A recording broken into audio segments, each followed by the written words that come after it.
3 का 1 पद में इस प्रकार से परमेश्वर का वचन कहता है।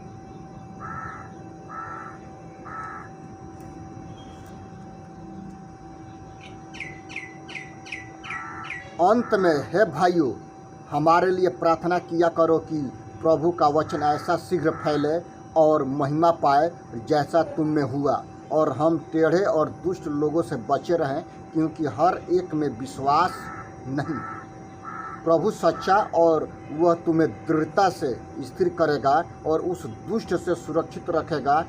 हमें प्रभु में तुम्हारे ऊपर भरोसा है कि जो जो आज्ञा हम तुम्हें देते हैं उन्हें तुम जानते हो और मानते भी रहोगे।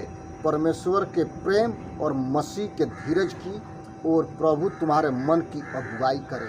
इसीलिए खेत के स्वामी से प्रार्थना करो कि मजदूरों को भेजे कि ये कटनी कर सकें। हमको और आपको दिन प्रतिदिन प्रार्थना करने की जरूरत है। अपने कलीसिया को एक मन एकजुट रहने की जरूरत है। आज एक पास्टर दूसरे पास्टर को देखना नहीं चाहता है, क्योंकि उसका ज़्यादा पैसा आता है, उसका कम पैसा आता है। लेकिन ऐसा नहीं है। हमको और आप यदि पहली सेंचुरी की कलीसिया में देखें तो सब कुछ साझे का था, जरूरत के अनुसार यूज होता था। आज लोग अपना पेट के बारे में चिंता करते हैं, दूसरों के पेट के बारे में, दूसरों के हित के बारे में नहीं। इसीलिए खेत के स्वामी से प्रार्थना करना कि हे परमेश्वर, लोगों को तैयार कर अनंत जीवन के लिए और स्वर्ग के राज के लिए। एक आयत हम पढ़ लेंगे।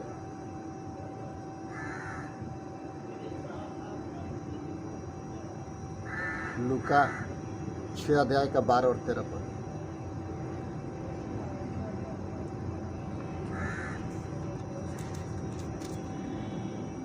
बारह और 13 पद में इसमें उन दिनों में वो पहाड़ पर प्रार्थना करने गया। कौन? यीशु मसीह। यीशु मसीह पहाड़ पर प्रार्थना करने के लिए एकांत में जाता था और परमेश्वर से प्रार्थना करने में सारी रात बिताई। 1-2 घंटा नहीं, सारी रात बिताई। जब दिन हुआ तो उसने अपने चेलों को बुलाकर उसमें से 12 चुन लिए और उनको प्रेरित कहा। और वे ये हैं: शमौन जिसका नाम उसने पतरस भी रखा, उसका भाई अंद्रियास, याकूब और यूहन्ना और फिलिप्पुस और बरतुल्मै और मत्ती और थोमा, हल्फई का पुत्र याकूब, सिमोन जो जेलोतेस कहलाता है, और याकूब का बेटा यहूदा, और यहूदा इस्करियोती जो उसका पकड़वाने वाला बना। इसलिए खेत के स्वामी से प्रार्थना करना है कि हे परमेश्वर, मजदूर